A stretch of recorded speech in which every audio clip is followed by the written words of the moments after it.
Hey, what's up guys, aarava here, and welcome back to the episode of my F1 2020 My Team Career Mode, episode 138 today for the Austrian Grand Prix in Season 8. If you guys did miss the previous one at the Canadian Grand Prix, then be sure to go check that one out before you see this one, because that was a bit of a disaster for us, and it's been 2 races in a row then, where it hasn't gone to plan, and it's been the first time in a long time where we've had 2 races in a row where we've scored, spoiler alert, we've scored 0 points. Nil points, and things are looking, we're very much on the back foot. Things are looking a bit odd for us in the championship. We've got a lot of ground to try and catch up to Lando Norris. That leads the way. Then you've got Esteban Ocon close behind. Those two very close after having some decent results, vice versa from Baku to Canada. Lando winning the Azerbaijan Grand Prix, and then Ocon winning the last one around the Canadian GP. So, both of them trading the top step of the podium, and we're looking to bounce back. Because with such a short season now, 16 races,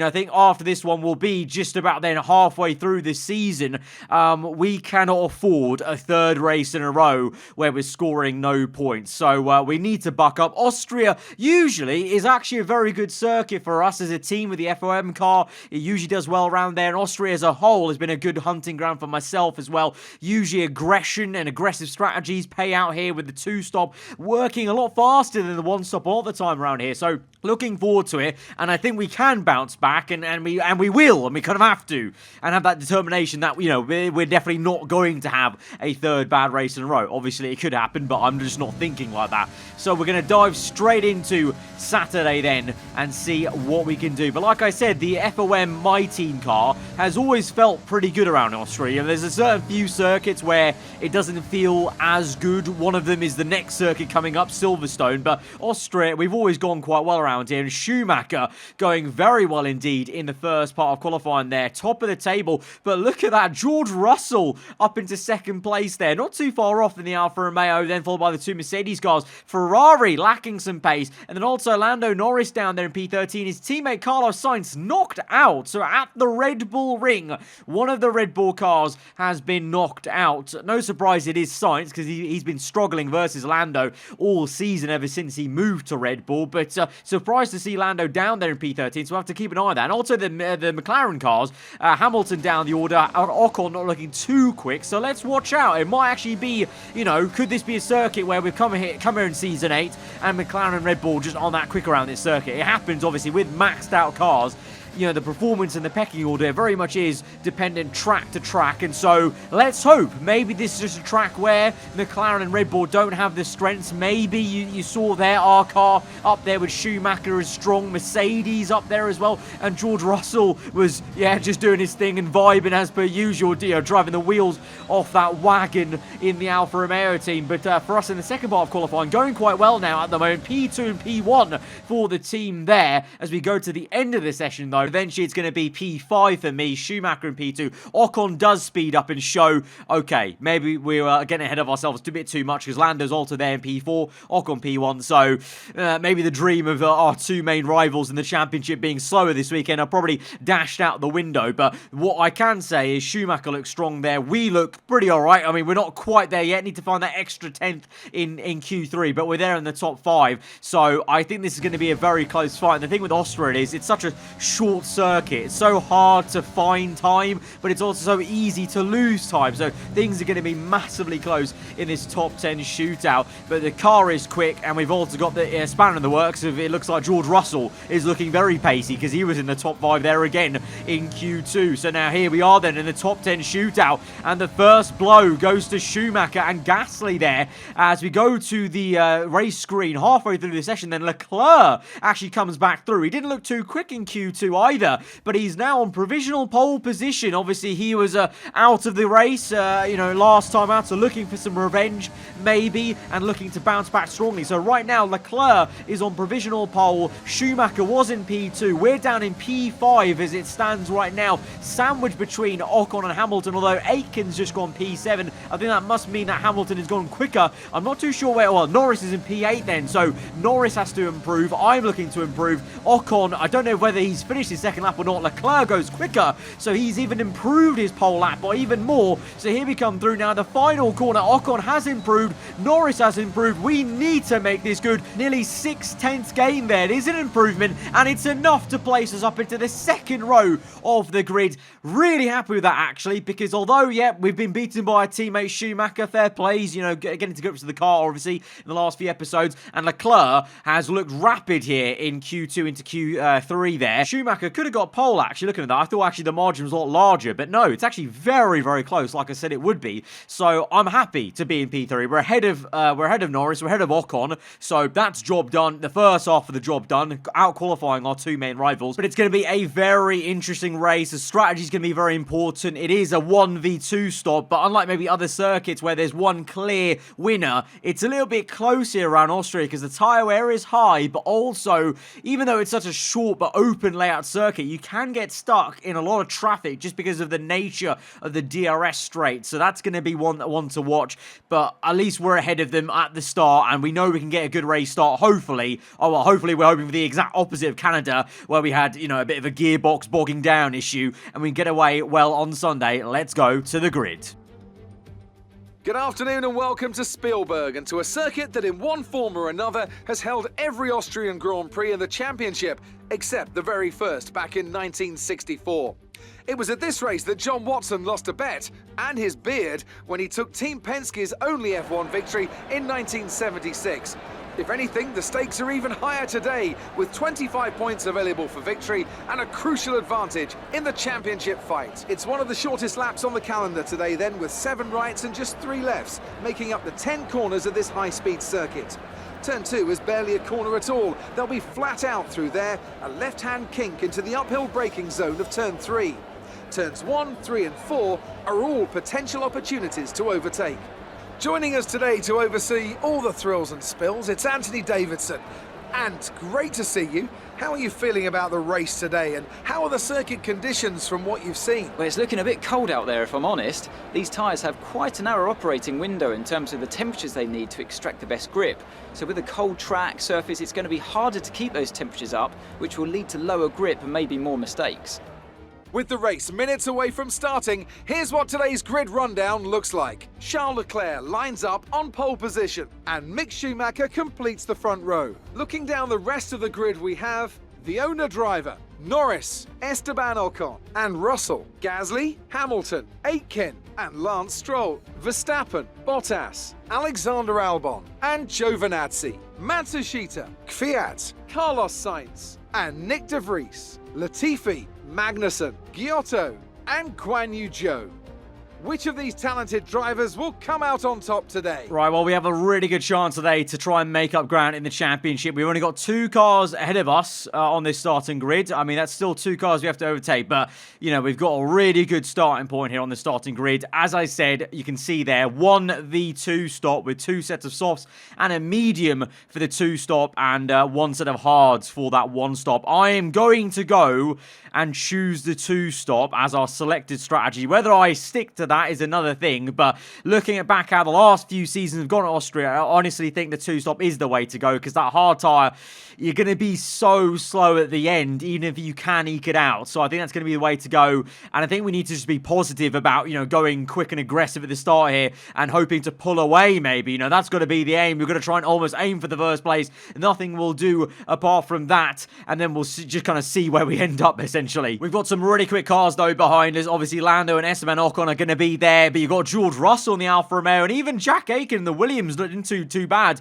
out-qualifying a Racing Point car. So we've got a very punchy and aggressive grid today for the Austrian Grand Prix. So here we go then to 5 red lights, and we're underway at the Red Bull Ring, and Schumacher has a great start, and Leclerc slow off pole position. Can Schumacher get the lead into turn 1? Leclerc around the outside of the Ferrari, and he's back up into first. We made some contact with Lando Norris in the Red Bull as we defended the position overtaken, but then off the exit at turn 1. Lando's got a fabulous exit, and he's on our inside. Can we just keep this on the outside? Easy does it. Let the car roll through. Give him the room on the inside. He kind of pinches himself in, and we're able to re-overtake him for P3. So it's all staying put then in the top 3. It's Leclerc, Schumacher, and myself. But look at George Russell! Oh my days, sorry. Where's that come from? George Russell in the Alfa Romeo. He's already overtaken Esteban Ocon, and he's just sent Lando Norris, but Lando comes back at him. Russell and Norris go toe-to-toe, Alfa Romeo v Red Bull, in a situation that is far from reality in real life for Formula 1, but Russell's got it. Russell is up into P4 in the Alfa Romeo. He has arrived again. It was kind of this point last season, wasn't it? It was around the British Grand Prix and the Hungarian Grand Prix where Russell, you know, picked up obviously the win, wasn't it not? And started to surprise us quite a fair amount in Season 7. Well, he started earlier this season. He's already got one podium, I think, this season, doesn't he? And now he's up into P4 ahead of our two rivals, Norris and Ocon. And meanwhile, you've got the Williams of Jack Aitken there. He's ahead of Max Verstappen in the Mercedes and the likes of them lot. So Jack Aitken's having a stormer at the start of this race and had a great qualifying day, obviously. So let's focus on that and keep an eye on that, I should say. But we're going to focus back right now on our POV. Lap number 4, chasing after Schumacher, of course, our teammate in P2. Hopefully he doesn't put up too much of a fight. Doesn't look like he's going to. Schumacher is a bit of a sitting duck then with DRS, and we're up into P2. And so next up in our eyesights will be Leclerc, 1.4 ahead, set the fast lap of the Grand Prix so far. He's looking, I've got to admit, he's looking very quick. So I don't actually know the likelihood of us catching Leclerc in this first stint, but we'll try our best. But meanwhile, let's go back to this, and this is a fight behind us between Lando Norris and Jack Aitken. Jack Aitken in the Williams car is looking to overtake the Red Bull. The championship leader has just been overtaken by a Williams. That is... I'm speechless. I don't know what's going on here. I don't know where this speed's come from for Jack Aitken, because his teammate Giotto is a bit further down the road. So it really is the day for one teammate doing a lot better than the other. You got Leclerc doing so much better than Giovinazzi, Lando so much better than Sainz. The same for Russell v Latifi, and now you got Aitken v Giotto. Aitken's dragging a Williams car up into P5 right now. I don't know where Giotto is. I think he's way down the order in P15 or something like that. Lando does come back at him though on the very next lap, but this is still a mad fight to even talk about here between the championship leader and the Williams car, and the Williams keeps it. Lando is unable to re-overtake him. Maybe third time lucky. No, doesn't look like it. Sorry, Lando's being overtaken by even more cars. It's going to be 3 wide. Hamilton on the inside, Verstappen on the left. 3 wide between the McLaren, Red Bull and Mercedes, and it's a bit of a pinch there for the Red Bull, and even more so for the McLaren. So Verstappen is past. Does he have issues maybe? He looks really slow. He might have a mechanical issue, and that may actually turn to worse if he's not lucky. So we'll see. More often than not, when you see AI that slow, they've got an issue that's eventually going to come a cropper later in the race. But whilst we're talking about that, we're looking on here at George Russell on a charge in the Alfa Romeo. Got up into P4 early doors with a good overtake on Ocon and then a diving move on Norris. And now he's trying to go around the outside of Schumacher to get into P3. But Schumacher, fair play, good defensive drive, and that's really good to see from Mick, to be honest. Like we said, he's got more comfy with the car, won the race at Monaco, has just looked a lot better in qualifying, and then also more crucially the race. And look at this, Russell with a dive, but Schumacher places his car just where he needs to and defends successfully. And now Russell is actually under pressure from the McLaren of Ocon now, as he kind of got pinched in so much into turn 1 that the McLaren's got a good run. Schumacher again defensive, so he's really earning his money being the rear gunner for me, blocking them off at the moment. Lap number 9 now, so we've got a fair few laps into this stint, all the way to the end of the stint in fact, and like I said, I actually couldn't do anything about catching Leclerc. He's 2.5 seconds up the road. He actually gained his second on me since we overtook Schumacher, so that Ferrari, at least on the soft compound here on heavy fuel, looking very, very quick. So I don't know, I don't want to count out the win just yet, but he looks very, very quick. We've come in early though, lap number 9, we're doing the 2-stop. I don't know what Leclerc's doing. He could be doing a 1-stop, and that could be the difference, because if I'm quick enough on the 2-stop, with the undercut, with the fresher tyres, we could come back through and actually fight for the win. But as it stands right now, if Leclerc was to cover me off, and we didn't gain enough time on the undercut, I don't know whether we can gain enough time in just free air racing, just flat out, because he's got a lot of race pace in that Ferrari, it would seem, as we now go slicing through some Haas cars. I said jokingly at the start of the season we wouldn't be seeing too much of the Haas cars in the McDonald's livery, but we've seen so much of them. We saw enough of them last episode at the Canadian Grand Prix, but now we're on the back of the Alpine car, Mashasita P18 at the moment, but that's because not many people are yet to pit 2 laps later, and we're probably one of the only few people that have actually pit onto the second set of tyres for this race. So we have gone very early and very aggressive on this 2-stop, but I believe in it, and it's very gloomy though. There wasn't any forecast for rain. I'm hoping there's no surprise rain on the way, because I really don't need that in a race like this as we go around the outside of this second Alpine then of Kvyat up into P13, and now on Lance Stroll, who I think's got damage, because I think he was holding up Kvyat a bit as we go to the inside. Yeah, he does. He's got front wing damage on the front right there. Don't know what's happened with him. He's been in the wars, the Canadian, but we're up into P12, chasing after now Sainz, tail-ending Latifi, in the Alfa Romeo, and Luca Giotto, for like the 3rd race in a row, man, is out of a Grand Prix, and Norris is struggling, and the virtual safety car is out. We almost caught up to the 2 Red Bulls and overtook them in one foul swoop, I feel, with the momentum I had in turn 1. Let's have a look at the replay, though. What happened to Giotto? That's actually quite a big crash there. There was 2 cars off. I think one of the other Alpine cars was spewed off there. But Giotto's had some horrid luck. He's had 3 DNFs in a row, I think. But here we are then on the restart of the virtual safety car. Going to green, it's Sainz, Norris, and Latifi. Latifi's overtaking Norris. And these two Red Bulls haven't pit, remember. We pit, and we've caught up to them. So like I said earlier, I honestly genuinely think Norris has got some sort of car issue, because here goes his teammate for the overtake. Norris is coming in for his pit stop, but he's looking so slow to the point where he's held up Latifi, he's held up Sainz to the point where we've caught him up, having made a pit stop. Now, that's the championship leader, so I don't think there's any other really explanation apart from he must have a car issue that he's trying to limp through with, so we'll see if that improves for him at all. At the moment, still clearly hampering him. His teammate, though, does not have an issue, but is just slow in this Red Bull. We go down the inside, big dive, and trying to get that up into P9 then. And now can we try and get on the back of Latifi? Leclerc is ahead of us, so the undercut, we haven't jumped him. I didn't think we were going to, because that would have had to have been a 2.5 second undercut, which would have been ridiculous. But we've caught up to him somewhat, but now he's gone away again, because we've been held up by Latifi on lap 14. We've got Albon ahead as well. Latifi goes defensive. We're going to make a dive around the outside. Easy does it. We have to give him some room. It's always quite awkward into turn 1, because you don't want to turn in too aggressively, because then you'll pinch them in too much to the point where there could be some contact. But we're gaining on Albon. We're going to make a kamikaze late dive, catch him napping a little bit, lock up at the front right, but actually it's a very clean move in the end as he gives me the space. And so now it's a drag race now down this straight. DRS Open versus the Aston Martin liveried Racing Point car, and we're up into P5. Leclerc still 2.2 up the road, so we've not really gained that much with that early pit stop, but we are on the medium tyre and he's on the hard, so he's clearly going for the 1-stop. So this is going to be interesting, whether the 2 or the 1-stop is quicker here today. And in terms of everyone else, as we go later into this Grand Prix, 4 laps later, Russell, you can see, is at the fast lap of the Grand Prix. He is also on mediums, and Schumacher is on soft. So we've got 3 people, including myself, doing a 2-stop. Leclerc and Ocon are on hard, so they're both doing a 1-stop. So this is going to be very intriguing. We've got actually multiple people doing split strategies, but Russell is really getting a move on there. On that same lap, actually, we just saw where he set the fast lap of the Grand Prix. This is a replay then of him actually overtaking Schumacher. Despite Schumacher being on the soft compound tyre, Russell, those mediums, working well for him. And it looks like it took about 4 laps for those to start kind of heating up properly, because for me also, only now am I looking quick. I just really didn't think we were going to catch Leclerc at all, but Russell has been inspiring me with these fast lap of the Grand Prix. And so here we are then. We do the dummy to Leclerc, fake to the right, go to the left, run the outside, and and we get the traction,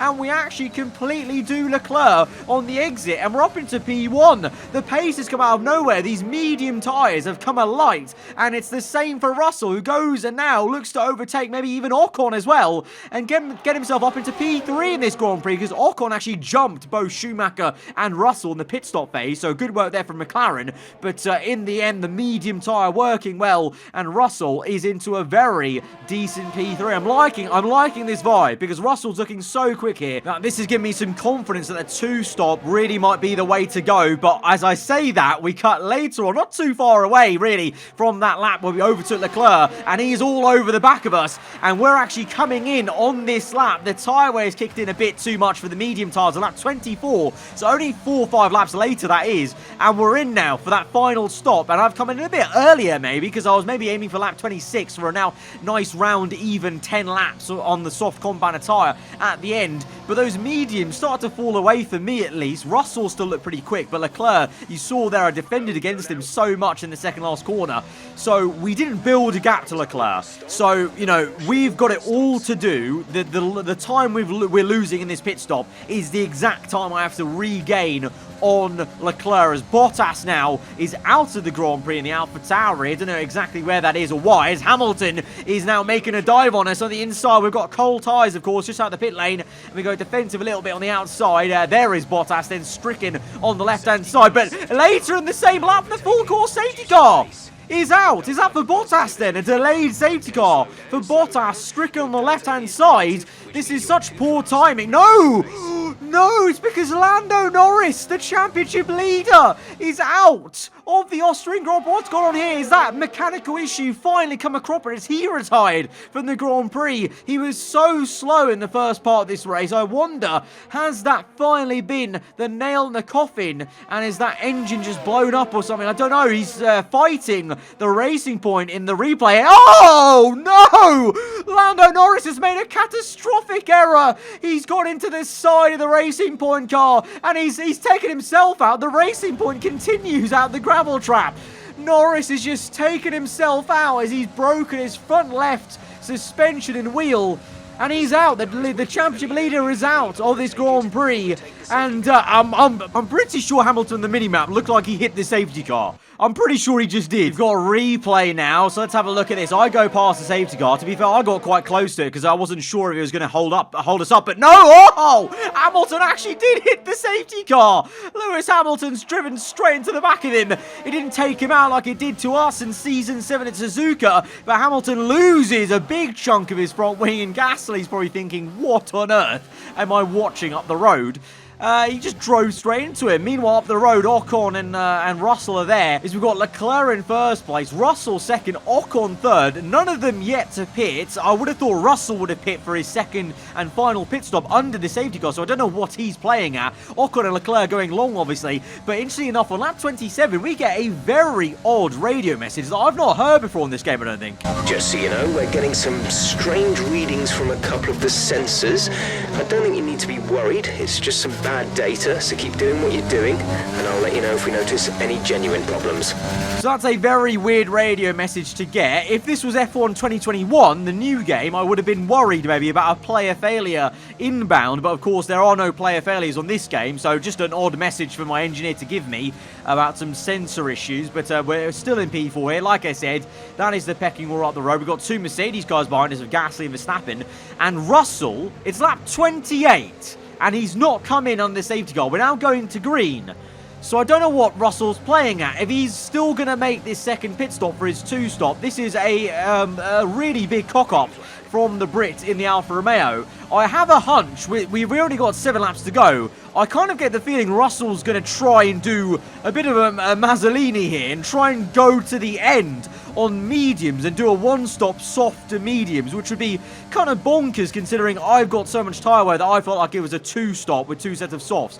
just kind of showing maybe how much tyre nursing he's doing, but you can see the difference in pace here between myself and the McLaren. At least on the exit of the corner, the tyre was there, but then in a straight line, the McLaren's very quick, but we go down the inside, able to find the grip to the entry of the apex to overtake Ocon up into third place. So with Lando out of the Grand Prix, we're going to be outscoring both our championship rivals, which is going to be exactly what we need, of course. But now we look on at this fight maybe between ourselves, Russell and Leclerc, because Russell is showing no signs of coming into the for a pit stop. He's going to the end on mediums and may actually look to overtake Leclerc for the race lead, because here he is then, lap 32. He's gone for it on the left-hand side, and Leclerc is a bit of a sitting duck on those old hard tyres. We almost hit the back of him as we close up so much, and look at that switchback left to right, and we've absolutely out-tractioned him to no end there once again because of our tyre compound difference. And so we're up into P2,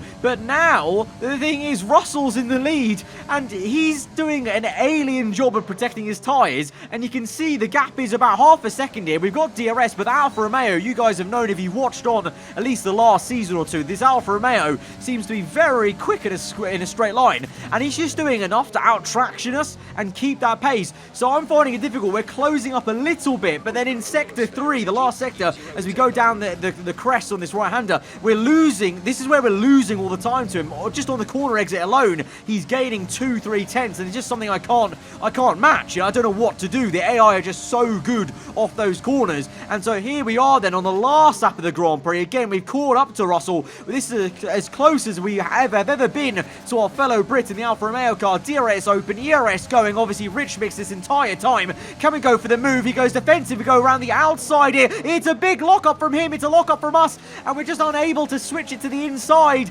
That was it. That was the chance. He made a mistake. He locked up, but we didn't get it. And so in the end, George Russell wins the Austrian Grand Prix. I don't think we should even be surprised at this point. We've seen Russell win plenty of races now in this career mode series in the Alfa Romeo, but it's his first win of the season here for the team, and for us it's a second place, so it's still a very good second place compared to Ocon and Lando, but what a crazy race. That's it then for another spectacular Grand Prix here at Austria, and a truly magnificent drive to hang on and take the win. So Anthony, what made the difference out there today? Well, the safety car completely changed the race, didn't it? It's hard to say exactly what would have happened without it, but there's no question that they came out of that situation in a good position. Alfa Romeo have been winning fans the world over with their brilliant driving, showing that they're a force to be reckoned with out there on the track. They'll certainly be building on that fan base after today's excellent results. So there you have it, a bonkers podium. George Russell in an Alfa Romeo. Never gets old and weird of saying it, but he's won a race here yet again in the Alfa Romeo. We're in second place, Leclerc third, with Norris out of this one and Ocon down in P5. Not as low as I would maybe hope for, but still lower than us by a decent margin. It's pretty damn good, but I gotta actually say, it would have been those exact results, but you may have seen this on Twitter. My game crashed during recording replay cameras. Obviously, you guys know when you go from the race, from the end of the race to the race results screen, the game doesn't save the results for some reason. So whilst you're watching replay cameras, if the game crashes, you lose the entire race. So well, you clearly saw this was a great episode, a great race. So I went to a bit of effort of actually redoing the race, but with some helping hand of some mods, and basically I tried to match the results as best I could